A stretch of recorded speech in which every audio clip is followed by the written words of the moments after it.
एक बार की बात है, सीलमपुर गांव में महेश और उनकी पत्नी शारदा रहा करते थे।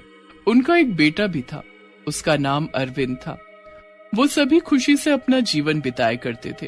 अरे कितना बड़ा हो गया है हमारा बच्चा, मैंने सुना तू बहुत होशियार हो गया है। हाँ, मैं हमेशा फर्स्ट आता हूँ। अरविंद, तुम आगे की पढ़ाई बुआ के साथ रहकर करोगे, शहर के अच्छे विद्यालय में जाओगे। क्या मैं ब्राउनी को भी लेकर जा सकता हूँ?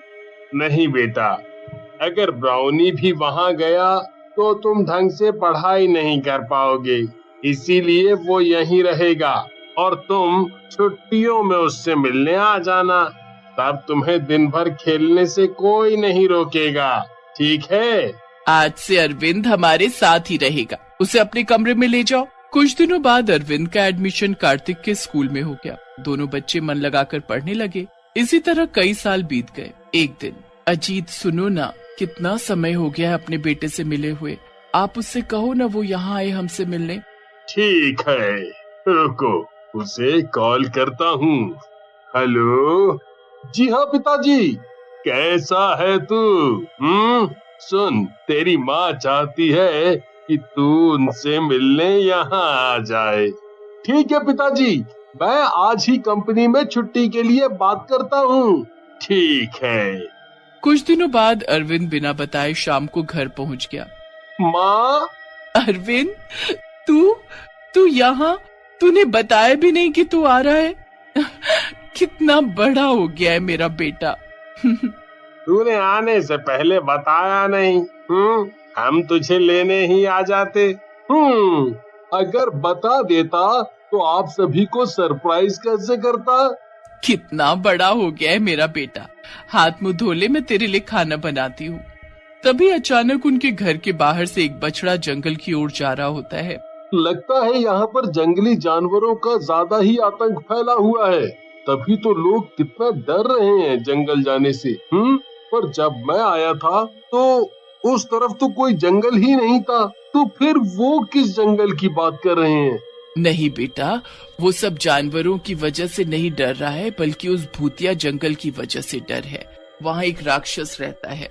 जंगल सुबह गायब हो जाता है और शाम होते ही वापस अपनी जगह पर आ जाता है।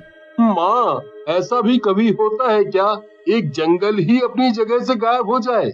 अच्छा ये बताओ, ब्राउनी कहाँ है? कब से नहीं दिख रहा? बेटा वो जंगल में चला गया था, हमने उसे बहुत ढूंढा, वो नहीं आया और उसका इंतजार भी किया। क्या आप सभी ने मुझे क्यों नहीं बताया? हम नहीं चाहते थे कि तेरी पढ़ाई पर इन सब का असर पड़े, इसलिए हमने तुझसे बात छुपाई। इसके बाद अरविंद सोचने लगता है। उसके दिमाग में कई सारे सवाल चल रहे थे। अगले दिन अरविंद अपने पुराने दोस्तों से मिलने चला जाता है। अरे अरविंद, तू कैसा है मेरे दोस्त? लगता है तू तो भूल ही गया था कि तेरा एक गांव भी है। नहीं यार, बस पहले पढ़ाई और अब ये जॉब, ये सब छोड़ो। रवि और मनु कहाँ हैं? अरे चल, मैं भी उनके पास ही जा रहा था, दोनों साथ में चलते हैं। जरा देखो तो कौन आया है। अरविंद, तू देखो भाई, आज कौन आया है। बड़ा अच्छा लगा यार तुझे इतने दिनों बाद देख कर। हाँ यार, बहुत टाइम हो गया था तुम सबसे मिले हुए। अच्छा भाइयों, ये बताओ, इस सब लोग जंगल से इतना क्यों डरते हैं? अरे भाई क्या बताऊं, तेरे जाने के बाद इस गांव में एक बाबा आया था। वो जंगल में तपस्या कर रहा था। कई सालों तक तपस्या करने के बाद उसके ऊपर मिट्टी की परत जम गई और इस गांव के कुछ आदमियों ने नशे में उस बाबा के ऊपर लाठी मार दी और उस लाठी के मारने की वजह से बाबा की तपस्या भंग हो गई और बाबा को चोट भी आ गई। तब उस बाबा ने इस जंगल को और इस गांव के लोगों को श्राप दे दिया कि अगर इस गांव का कोई भी इंसान उस जंगल की तरफ जाएगा तो वो कभी भी वापस नहीं आएगा। वो जो लोग वहां गए वो आज तक वापस नहीं आए। और उसके बाद जितने भी लोग जाने अनजाने से गए वो भी कभी वापस नहीं आए। श्राप कभी खत्म नहीं होगा ना। इसके बाद रवि अरविंद को श्राप कैसे टूटेगा वो बताता है। चलो दोस्तों, मैं घर जाता हूँ, माँ भी इंतजार कर रही होंगी। इसके बाद अरविंद वहां से चला जाता है और घर जाते वक्त वो गांव के उसी रास्ते पर जाता है जहां से जंगल शुरू होता है, लेकिन उसे जंगल दिखाई नहीं देता, इसलिए वो घर लौट जाता है और रात होने का इंतजार करता है। रात होते ही वो बिना किसी को बताए जंगल की तरफ चल पड़ता है। वो जैसे ही जंगल के पास पहुंचता है, ये क्या, दिन में तो यहाँ कोई जंगल नहीं था, अचानक कितना बड़ा जंगल कैसे आ गया? देखो तो कौन आया है। तू यहाँ क्यों आया है? बोल बोल बोल। पिछली बार तूने पूछा था ना, इस बार मैं पूछूंगा। नहीं मैं पूछूंगा। नहीं मैं, नहीं मैं, नहीं मैं। दोनों लड़ने लग जाते हैं।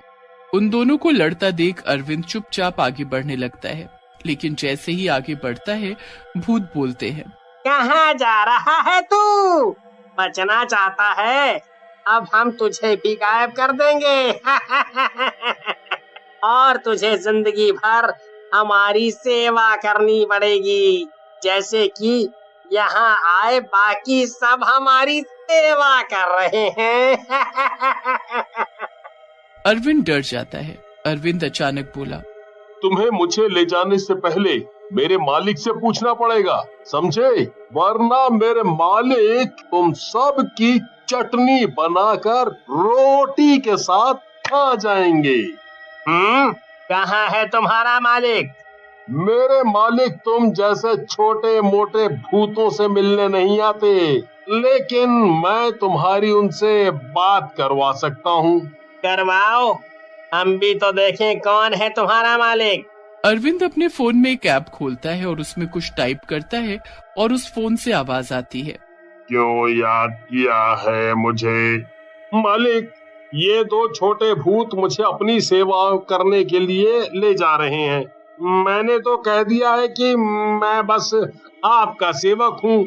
तो कहते हैं कौन है तेरा मालिक? तो मैंने आपसे इनकी बात करवाने की सोची।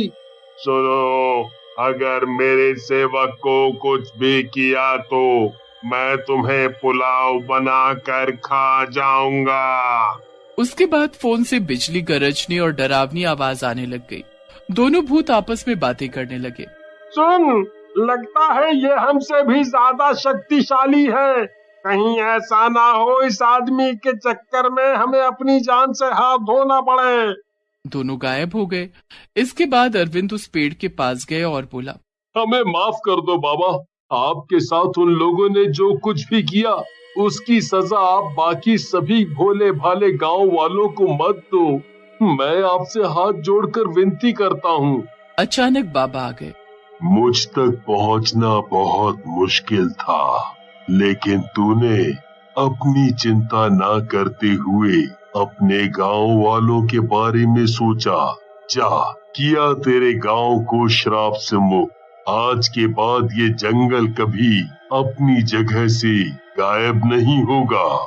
इसके बाद गांव के सभी लोग वापस आ गए। अरविंद उन सबको लेकर गांव की तरफ जा ही रहा होता है, तभी गांव के सभी लोग मशाले लेकर जंगल के बाहर खड़े होते हैं और माँ, तू ही बता, अगर मैं नहीं जाता तो ये सब ठीक कैसे होता? कभी ना कभी किसी ना किसी को तो ये सब खत्म करना ही था ना।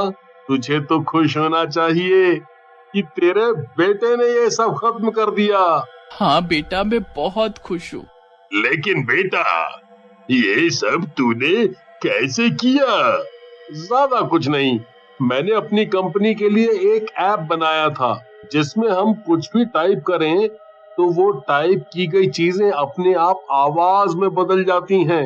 हम किसी भी इंसान की आवाज निकाल सकते हैं उससे, या फिर भूतों की डरावनी या प्यारी सी या फिर बच्चों जैसी आवाज। मैंने सोचा क्यों ना इसका इस्तेमाल किया जाए, तो बस उन भूतों को डराया और वो भूत भाग गए। उसके बाद मुझे जैसा कि रवि ने बताया था, जंगल में जाकर उस पेड़ के पास बाबा से माफी मांगनी थी, लेकिन बाबा तक पहुंचना इतना मुश्किल था कि आज तक कोई वहां तक पहुंच नहीं पाया। लेकिन वो बहुत अच्छे थे। मैंने उनसे माफी मांगी और उन्होंने हम सबको माफ कर दिया। तुम्हारी वजह से बेटा हमारा गांव इस भयानक श्राप से मुक्त हो गया। इस कहानी से हमें यही सीख मिलती है कि हमें कभी भी किसी को परेशान नहीं करना चाहिए। ना जाने कब हमें लेने के देने पड़ जाएं।